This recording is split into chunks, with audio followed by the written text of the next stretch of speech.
আসসালামু আলাইকুম। আমরা আসলে সকলেই আমাদের রিজিক নিয়ে খুবই পেরেশান। মজার বিষয় কি জানেন? এই পৃথিবীতে আল্লাহ প্রায় 18,000 মাখলুকাত সৃষ্টি করেছেন। যার মধ্যে রিজিক নিয়ে শুধু পেরেশানি করে মানুষ। অন্য কোনো জীবজগতের প্রাণী কিন্তু তার রিজিকের জন্য এতটা পেরেশান নয়। আমরা এই রিজিকের এই যে পেরেশানির কারণে আমরা আসলে নানান ধরনের আমরা অপরাধ কর্মে ঝুঁকে গেছি। কিন্তু রিজিকের মালিক কিন্তু আল্লাহ। আল্লাহ যেহেতু আপনাকে সৃষ্টি করেছে, রিজিকের ব্যবস্থাও উনিই করবেন।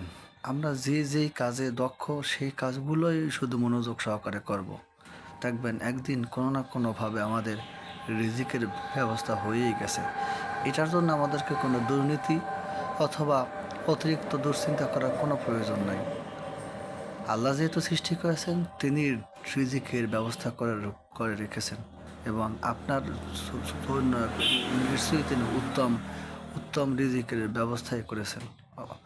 অতএব দুশ্চিন্তা না করে ধৈর্য ধরুন এবং যেখানে আছেন সেখান থেকে আপনার যোগ্যতা অনুযায়ী কাজ চালিয়ে যান। অবশ্যই উত্তম কিছু হবে ইনশাআল্লাহ।